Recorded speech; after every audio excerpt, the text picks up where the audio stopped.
On December 21st, 2011, the Toronto Police Service and the York Regional Police Service jointly hosted a press conference along with the Canadian Bankers Association at Toronto Police Headquarters, Toronto, Ontario, Canada, in order to identify a suspect for a series of 17 bank robberies.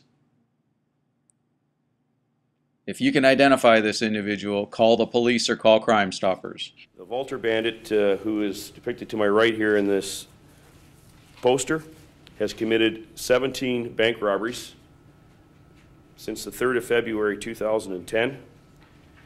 13 of these bank robberies have been in the province of Ontario and 4 in Calgary, Alberta. The last bank robbery occurred on the 14th of December at the TD Bank at 5100 Rutherford Road in Vaughan. And in that bank robbery, his MO had changed. His MO up until that point in time was entering the bank, and he was vaulting the counters with a firearm and emptying the money into a bag and leaving. He's described as a male white, mid to late 40s to mid 50s. He's in relatively good shape. He can vault over the counter with ease. He's very, very flexible. He has graying hair. He's very polite and calm when he's doing these bank robberies. On the 14th of December, which brings us here today, his MO changed slightly, as it did in the last one in Ottawa. Prior to that was May 4th, 2011. At this point in time, he waits for the employees to enter the bank at opening, and he tried to enter the bank with the employees on the 14th of December, at which time a confrontation took place with the female bank employee, which was captured on video. The Vaulter Bandit lost the confrontation and did not get into the bank due to the efforts of the bank employee. My understanding is that he may have been assaulted by the victim, kicked, dropping some items, and he finally fled. But our concern here today is the violence that this man has increased.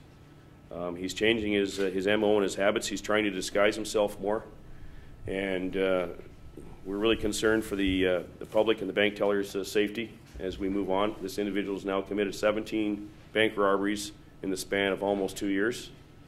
So we're looking for the public's assistance, the media's assistance in trying to identify this individual. We're looking for a name. Anybody can call Crime Stoppers, call the local police agency, you can call the Toronto Police Service. An interesting thing about this individual, he has robbed no banks in Toronto. We suspect that he may have been known to the Toronto Police at one point in time in his career. He's committed bank robberies in Hamilton, Mississauga, York Region, Ottawa,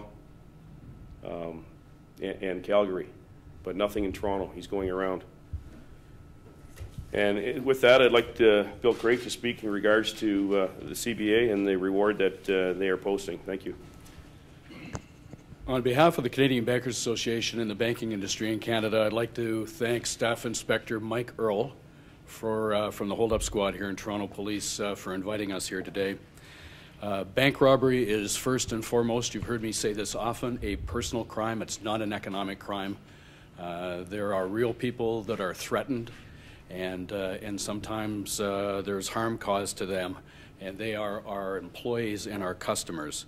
You've already heard about the Vaulter Bandit, and that he's responsible for 13 bank robberies in Ontario and 4 in Calgary. I can tell you that the police forces involved in these investigations are working hard to apprehend the suspect, but they do need the public's help. There are people out there that recognize this man and may know where to find him.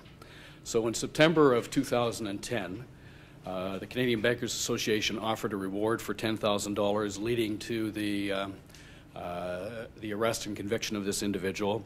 And then we repeated that reward announcement in Calgary in April of this year, and when he was active in that city. So to help with the investigation, today I'm announcing an increase to this reward of from $10,000 to $20,000 for public or public information leading to the arrest and conviction of the Vaulter Bandit. We hope that this reward will lead to information, badly needed information, concerning this criminal, to stop him from from allowing our customers and our employees to go about their lives freely and with confidence. We're concerned. We and the police are concerned, and as Staff Inspector Earl has said, the violence is escalating. But we do want to leave you with the message that if you rob a bank, you will get caught. Despite all of these efforts to date, though, sometimes we do need the public's help, and that's why we're offering this increased reward today. Please, if anybody has any knowledge as to this individual's whereabouts, his name, any associates, I would appreciate, and we would certainly appreciate, the industry would appreciate, in the community, contacting law enforcement either locally, or if you believe this individual is in Alberta, contacting Calgary Police. Crime Stoppers is another way of providing this information to law enforcement. Thank you. Actually, as Mike had indicated, and Bill as well here, this individual started as the series of bank robberies he was involved in as a vaulter. He would jump the counters, but he's progressed since coming back to the Ontario area in May of this year with his MO change, where he would accost the employees as they arrive at work for opening. So that there was an occurrence in May the 4th of this year in Vaughan, where he committed a robbery with that same MO. So our occurrence on December 14th wasn't the first such occurrence like that. It was second occurrence in York Region with the same MO, and then there was also one occurrence in Ottawa with a similar MO. Do you think he left and went to Calgary because he was feeling some heat around here and then came back? You know, I think that's quite possible. I mean, certainly, as indicated, we appreciate the media's assistance in getting the message out here to the community, and I think what's happened is certainly, I don't doubt that media attention that was garnered here has displaced him to other areas. We had a press conference back in August of 2010 regarding the series of robberies, and at that point in time, he seemed to, up until that point in time, all of the robberies had occurred in York Region. There had been 6 in York Region up until that point in time. And then after our press conference, he moved on out to the Peel and Hamilton area. There was a press conference in September of 2010, and after that point in time, we didn't see him in our area again. And the next time he came to light was out in Calgary in the beginning of 2011, so February 4th, 2011. And then there was a press conference out in Calgary after a series of robberies there, and then shortly after that, he arrived back here in Ontario. Any other questions? What was his MO? Can you just go over again what his MO was before these last two that So in the early part of February, when the first series of robberies commenced, well, throughout 2010, and then when he went out to Calgary, his MO was that he would enter into the bank and armed with a handgun, and would vault over the counter and access the cashier's tills, remove a quantity of cash, place it in a satchel he had with him, and then flee on foot. And so how much money is that? I mean, is it a large amount of money taken each time? There's a significant amount of money. I mean, given the number of occurrences that are involved, I'd like to think that he's not getting rich by it. Otherwise, he wouldn't be committing so many of them, right? But it's a significant amount of money. So just to clarify, there have been 3 assaults with this new MO where he tried to get in at opening. How successful was he in those 3? Has he been denied entry in all 3? In fact, in both of the York occurrences, he was unsuccessful in getting anything. What about in Ottawa?